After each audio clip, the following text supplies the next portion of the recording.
Здравейте на всички! Добре дошли на нашите зрители, които ще имат възможността вече да изгледат цялото интервю, което ще взема в момента от Дари. Това е наш специален гост, която отделя от времето си, за което искрено благодаря, за да си поговорим за паникатаките, и депресията, която измъчва толкова много хора. Защото психическото състояние наистина можем да кажем, че физиката много бързо рухва, ако не овладеем нашата психика. Затова ще дам думата на Дарина Иванова, за да се представи пред вас. Коя е тя, с какво се занимава и с какво ще ни бъде полезна в следващите минути.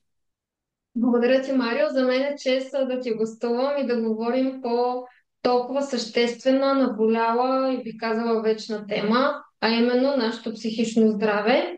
Здравейте на всички! За тези от вас, които ме виждате за първ път, аз се казвам Дария Иванова и съм експерт за работа с подсъзнание и ментор за щастливи отношения.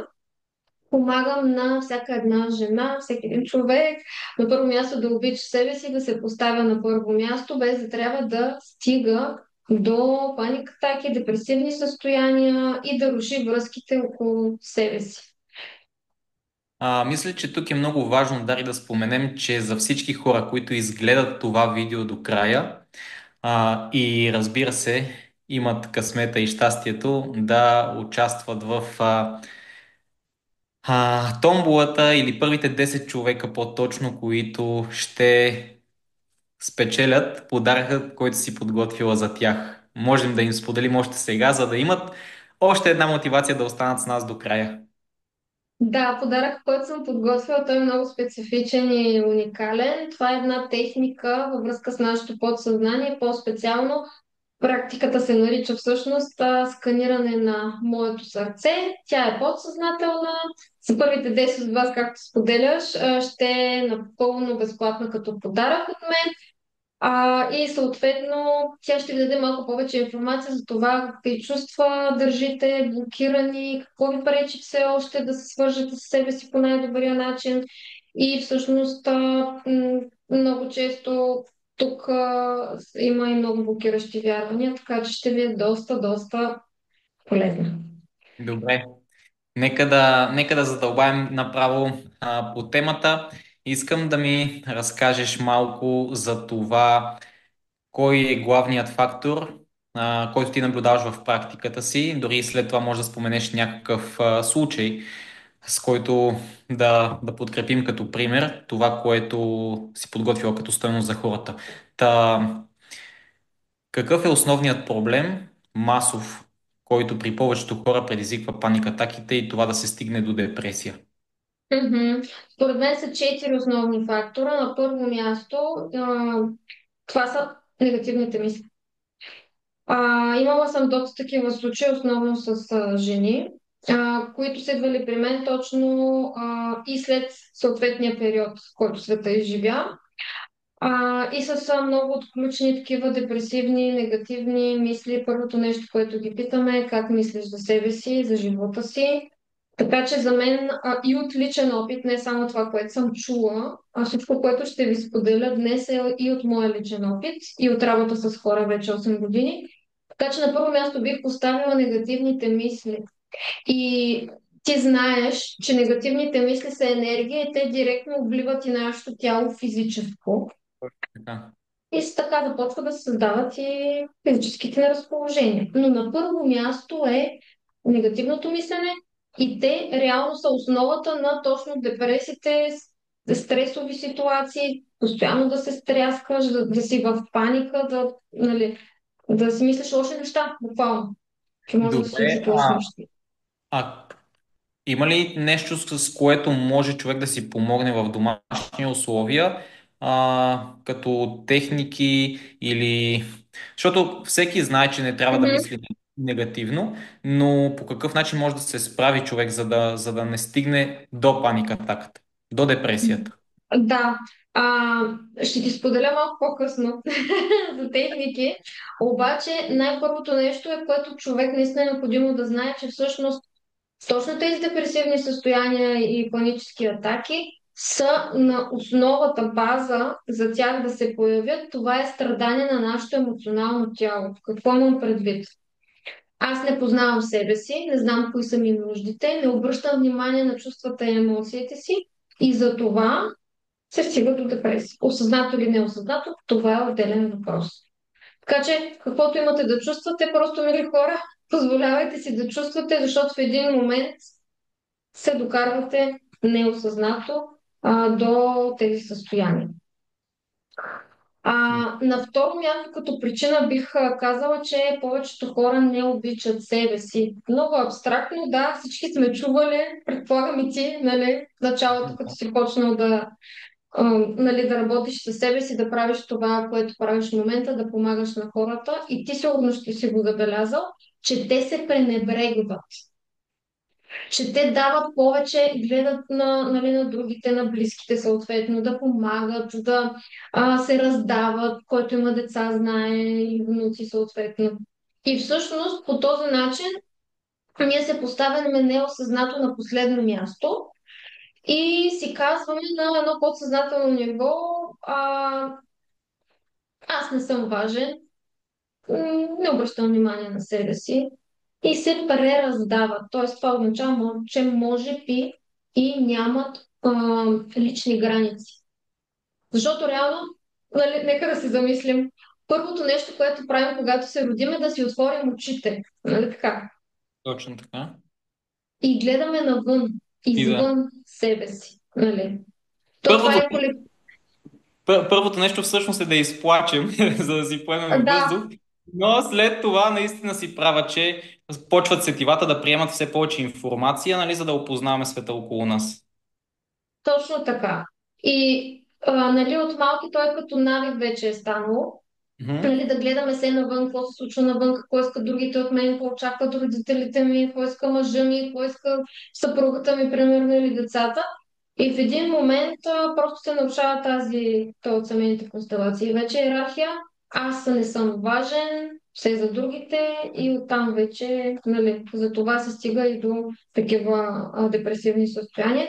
Но като цяло точно това наблюдавам всъщност е, че хората не умеят да обичат себе си, всъщност за това се пренебрегват.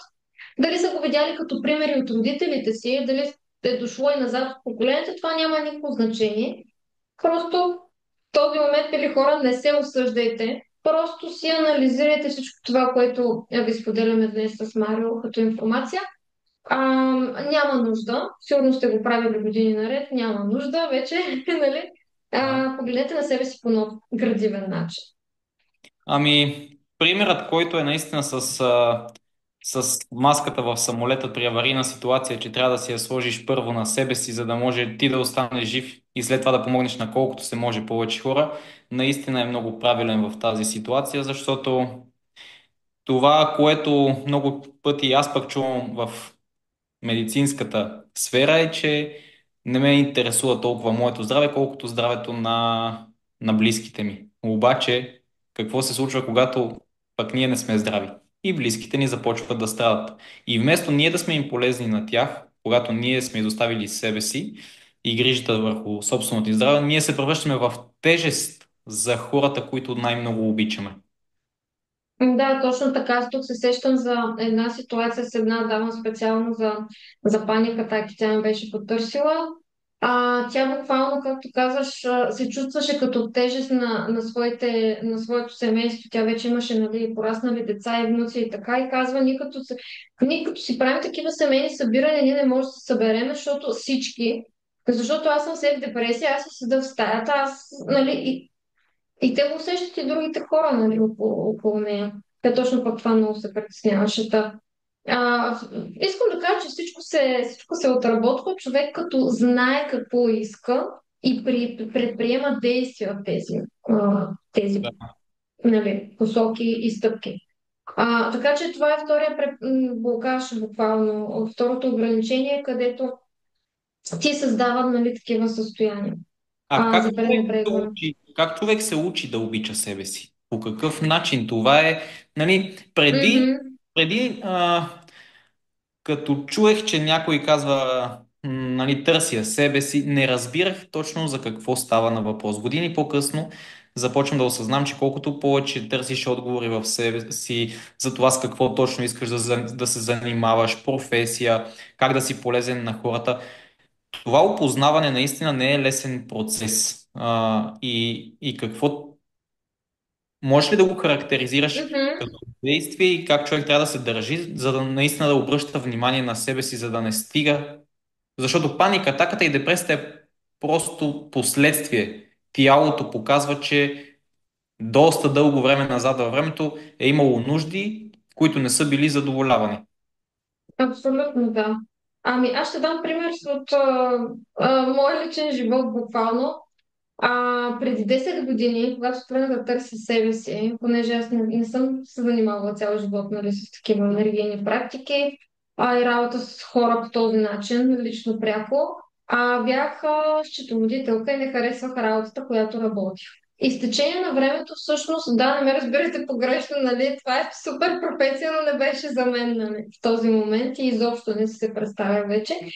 И тогава си бях казала, че всъщност аз наистина искам да се науча да се обичам, както ти казваш, доста е странно как се случва това. Сега ще дам буквално пример. И всъщност всичко започва от едно решение. И аз не съм знаела как, обаче всъщност, когато има една така много готина мисъл, която харесвам, ти като решиш дадено нещо и пътя сам почва да ти се отваря и да ти идват инструментите, хората, начините. И с годините всъщност разбрах, че наистина всичко започва от едно решение и след това ти да оставяш верен на това решение. Аз тогава бях започнала да се питам, бях започнала и да уча тези техники, тета хилинг констелации и всякакви други курсове за личностно развитие. И всъщност разбрах, че това, което ти правиш като действие, по този начин показваш на себе си, че или се пренебрегваш, или се обичаш, вярваш в себе си, знаеш, че можеш да успееш и за това го правиш. Тоест, искам да кажа, че всичките тези ритуали, практики, упражнения, всеки му каза по различен начин, всъщност ни учат, които ни помагат естествено, нали? Ако пушим, знаеш, или ако пием, това изобщо не ни помага, нали? Вървим срещу себе си и срещу здравето си. Най-първата Да. ни базова ценност физическото здраве. И всъщност всичките неща, които и аз изградих годините като ритуали, са буквално обич и любов към себе си. Нали? С какво се обличаш, нали, какви материи ти харесват, какви са твоите ценности, какво слагаш в тялото си, какви мисли слагаш. Ако естествено мислиш негативно, то много ясно, че така се себеизграждаш неосъзнато. И как да повярваш ти, примерно, че можеш да живееш без депресии. Нали? Аз много често, когато работя с такива клиенти, ги питам, ти малко да разчупим мисленето, нали, в тази посока. Ти защо как си се представяш да живееш живот без депресия или без паника атака? И много често чувам отговора ми, не мога да се го представя. Защото той отива в друга реалност буквално. Ами, Много важно и ти знаеш, нали, когато тялото, физическото и емоционалното и психическото, а, просто е много важно човек да има точно тая нагласа и да си представи, че за него е възможно. Всъщност да знае, че вече е здрав на това ниво. и може би това е следствие. А, Много хора стоят в това състояние дълги години. То се превръща в хронично, както и проблемите с опорно-двигателният апарат. Когато дълго тялото влиза в един ритъм, ти свикваш и го приемаш за нормално, въпреки че не е. Може би не случайно заглавих книгата си "Нормален ли си", защото приемаме много хронични проблеми за нормално състояние, а това не е нормално за нашето физическо, по същия начин и психическо здраве. Нямам търпение когато си комуникирахме преди този разговор и в това, което изговорих с теб, нямам търпение да дадем някакви полезни насоки на хората, които да си ги използват практики. Тук на моята страница думата, която най-добре се разбира, е упражнения. Упражнения, които да могат да си вкарат в ежедневието, в желанието си да се грижат за себе си. Окей, супер. Продължаваме по същество. Само искам да споделя набързичко така, но да знаете, че не бива да се пренебрегва следващите два фактора. Всъщност за потискането го споделих, а и не на последно място по важност, това са ограничаващите вярвания. Защото, примерно, ти можеш да искаш да си здрав, да се чувстваш, да можеш да излезеш буквално безопасно, защото повечето хора с паника атаки знаете, симптомите са най-различни от изкотяване до страх, не мога да изляза сама до магазина и до улицата, ще ми стане нещо лошо край да минавам. И всъщност може да си мислите, че искате, нали, че да, правя някакви неща, дори да не сте започнали да правите нещо в тази посока, но със сигурност, ако не се е случило до този момент, имате ограничаващи, блокиращи вярвания, които може да ги имате от ваш опит, може да ги имате унаследени от родовете назад, буквално на ниво ДНК и генетика, и съответно те буквално да ви създават, защото аз съм свикнала така всичко във вярвания да гледам малко така професионално изкривяване, но това е самата истина. Реално това, което ви се случва, се основава на вашите вярвания. Да вземем някакъв пример. Най-често се чува Да, тези. давам само да ти кажа, Маро, че малко леко те чувам. Нещо виж със звука, ти добре ли ме чуваш? Кажи сега как е. Малко по-отдалечено те чувам. Добре. Надявам се всичко да е наред на... А, е така. Добре, ще Мгм. задържа телефона по-близо просто до мен.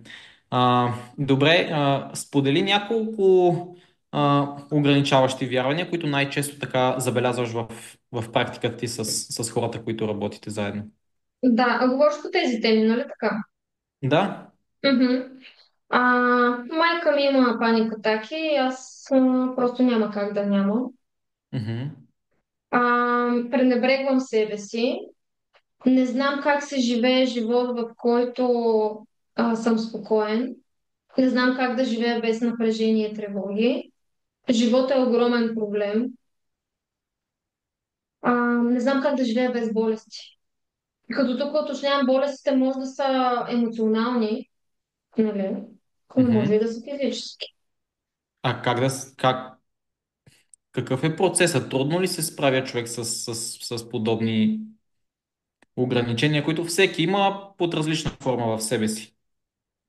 Ами да ти кажа, човек, когато иска наистина да разреши този проблем, както реално аз точно това правя, нали, помагам на хората да се освобождават от ограничаващите вярвания и в случая да си решават тези проблеми. Мгм. Забелязала съм, че всеки един може да разреши своите проблеми, стига да има и тази мотивация в себе си и да има голямото си защо. Защото, примерно, окей, идва при мен, работим. Обаче ти ако не предприемаш нови действия, не си позволиш, както Мгм. споделих малко по-рано, да мислиш по нов начин, ти ще се дадеш същия проблем. Нали? Което е окей, ако ти така си решил. Нали? Истината е, че промяната се изисква, нали, ти да се вложиш там време, усилия, нагласа и наистина да знаеш защо го искаш. И всъщност нещата се случват много, много лесно. Аз сега ще споделя всъщност ще споделя за всички практиките, но преди това искам да ви споделя един случай, точно от работата ми точно паника атаки на дама идва. И всъщност тук мога да открехна малко повече, че всъщност паникатаките не са най-първото нещо, което ви се е случило. Преди това сте имали някакви други недоразумения или конфликти в живота си, или независимо каква сфера. В случая при нея тя беше се разделила с партньора си, за нея беше много изненадващо и неочаквано. Те са вследствие винаги от нещо, някой друг проблем, който имаме в сферите си. Беше много интересно, където казваше, нали, работихме си с нея така и след втората сесия всъщност тя беше си привлякла една техника за дишане. Аз сега ще ви споделя. Дишането тук специално е, и ти знаеш, Да. буквално ни рестартира всяка една клетка. И каза сама се справих, бях вкъщи, дишах. В първи момент, нали, си помислих, как така ще се справя, то е невъзможно, то е страшно. Обаче всичко се преодолява, човек като има мотивация и желание. Дишането вкарва кислород. Кислорода отпуска нервната система на биохимично ниво. Така че смятам, че наистина е време да дадем на хората конкретиката, от която ще си извлекат максимално много от нашия разговор, така че Мгм.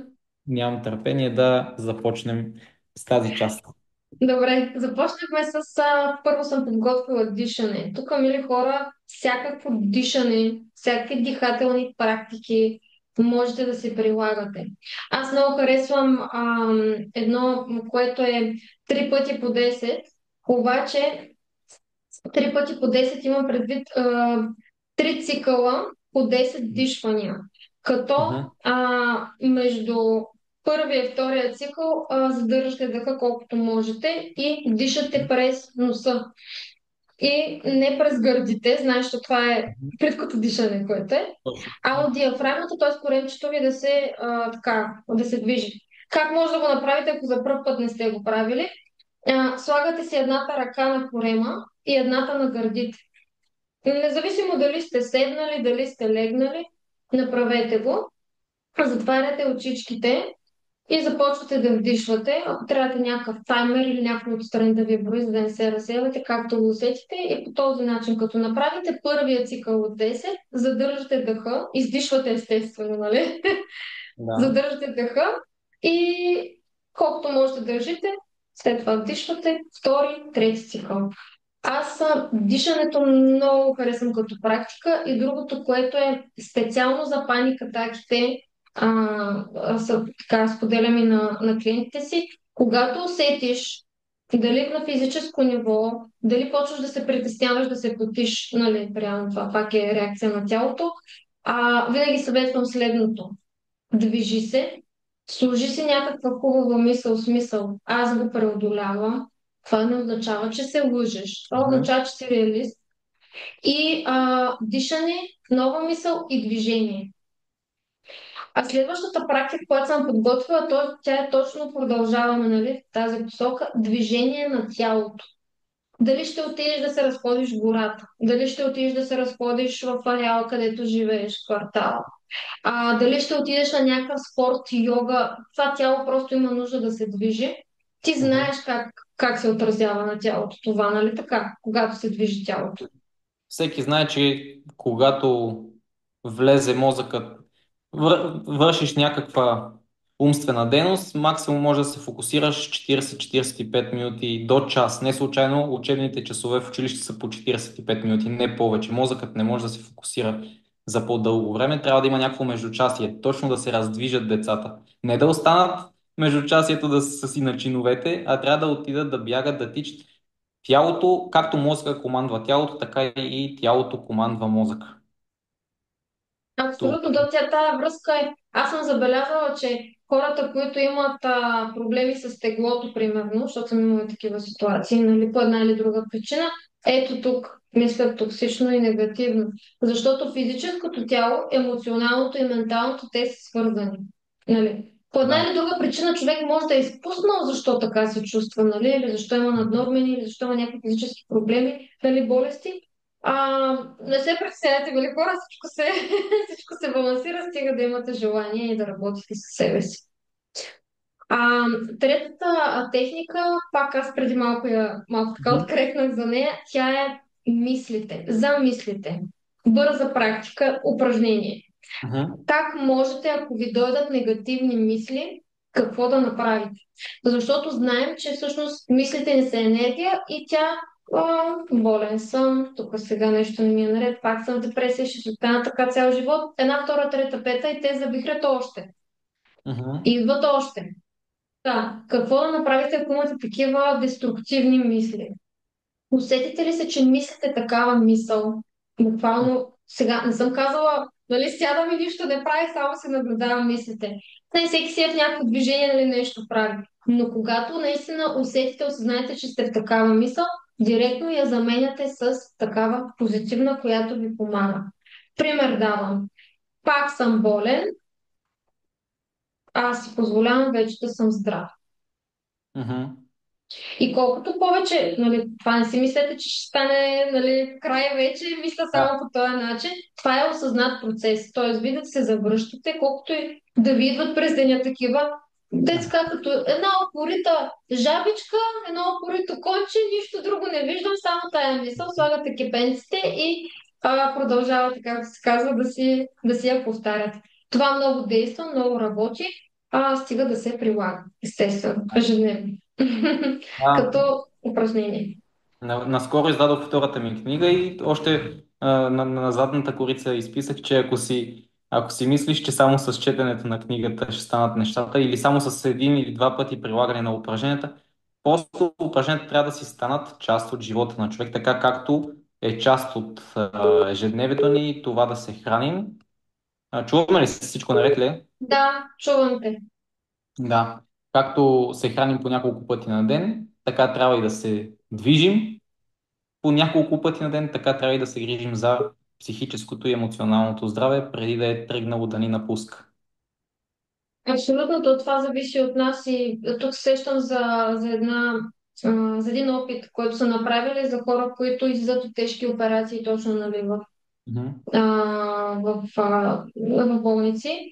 И всъщност, кои хора оцеляват и живеят още години, независимо, Мгм. че са на 70, 80 и така. Тези, които имат цели. Мгм. Тези, които имат желание, защото те ги дърпат напред. Независимо какво са изживяли, независимо как са се чувствали, нали, в крайна сметка не сме роботи. Всеки от нас има чувства и опитност и се слуша от някакви неща, което е напълно нормално, иначе все едно ще си достигнали само на едно място да стоим, което е Тук деградивно се, в един момент. Да. тук се сещам за книгата на Дейл Карнеги "Как да преодолеем безпокойството" и там едно от основните неща като правило за справяне с депресията и безпокойството е именно бъдете заети. И много често го казвам, че проблемът на днешната младеж и не само погледнато и в нашите детски години, а, Мгм. е това, че децата имат достатъчно свободно време. Когато имаш достатъчно свободно време, почваш да мислиш за глупости. За да може да върви по правият път, човек трябва да е заед с съзидателни мисли, с спорт, с училище и с неща, които ще го тласкат, качества, които ще изградат в себе си и ще служат за напред. Да, и по този начин човек става успешен и за отбраната нали, с Да. такива контакти.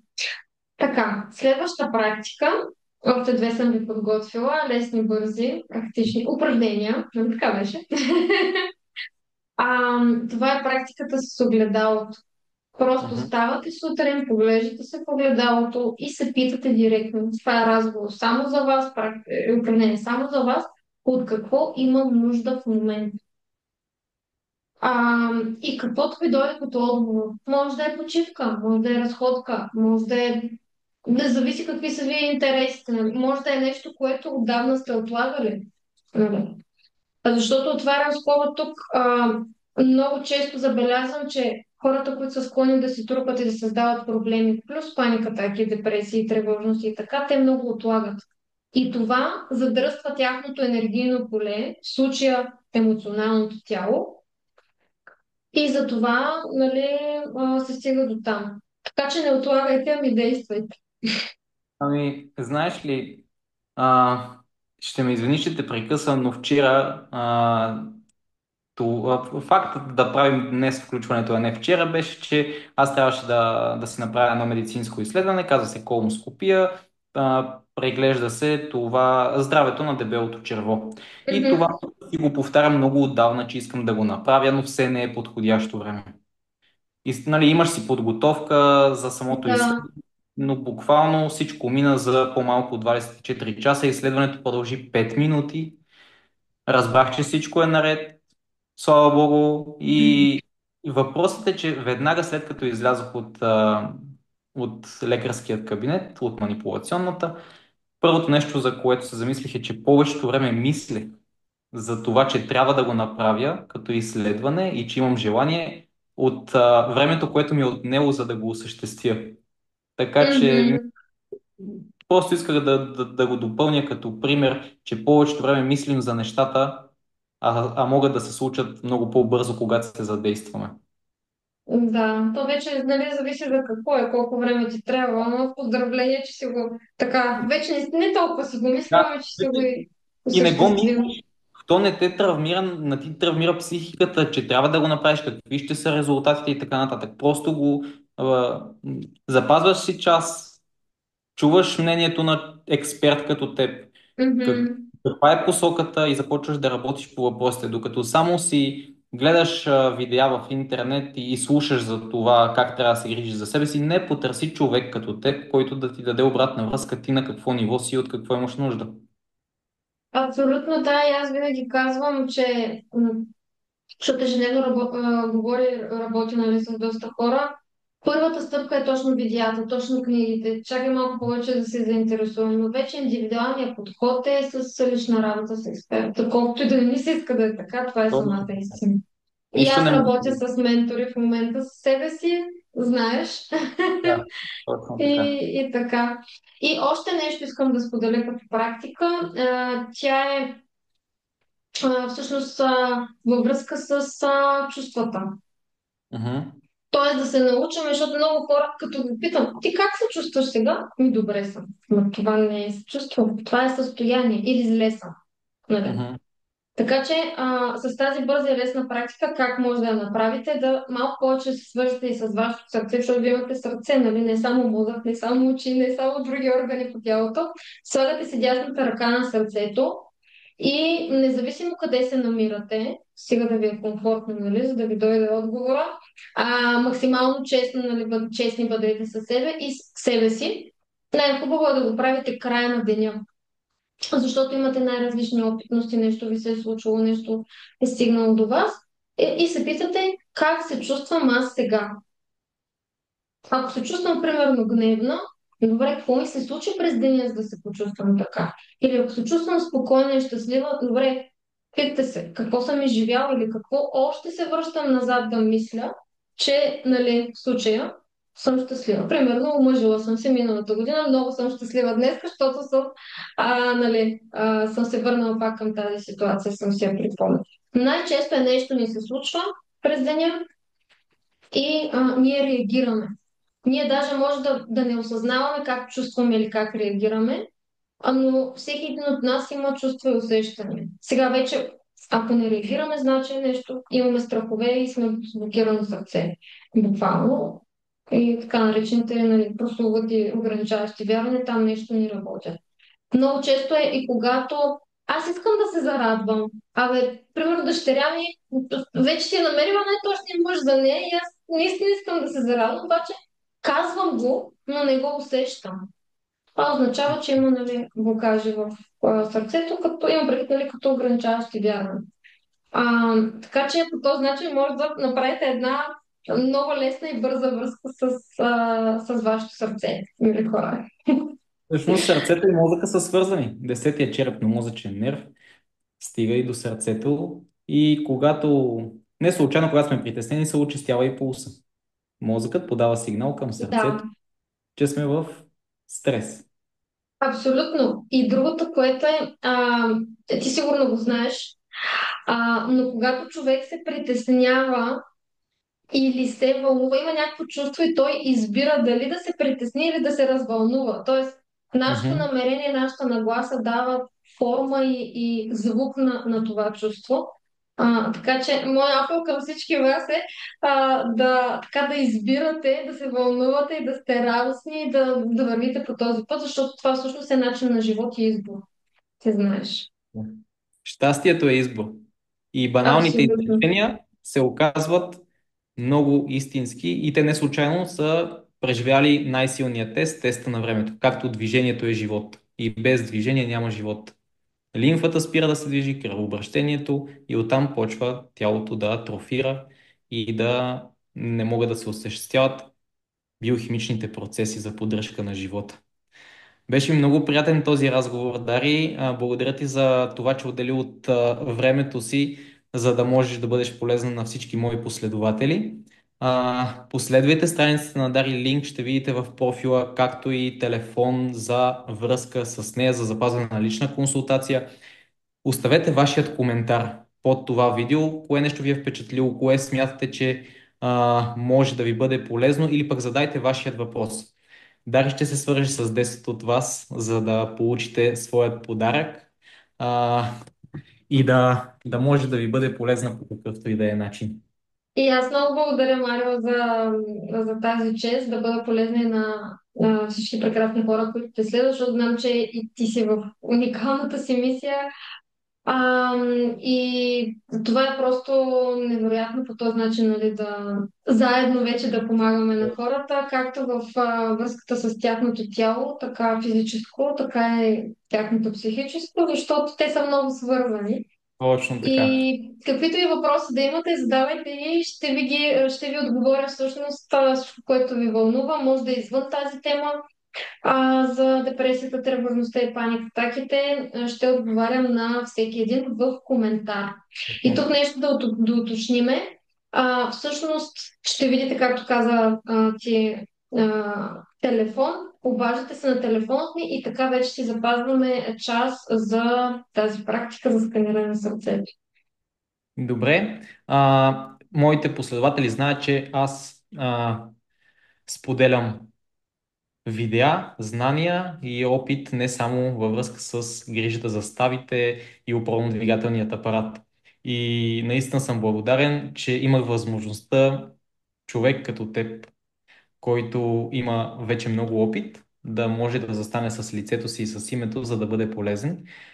Благодаря ти и ще се радвам и аз да ти гостувам след известно време на твоята страница, за да бъда полезен и аз с моите знания, пък на твоите последователи.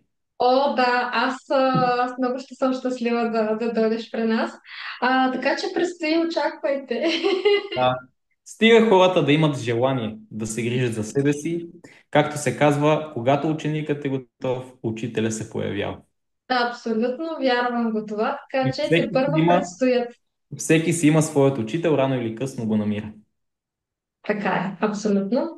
Така че за всички от хора и от аудиторията при мен, които са, очаквайте изненади от нас скоро. Да. Довиждане и всичко най-добро към всички хора. Чао, чао! Чао!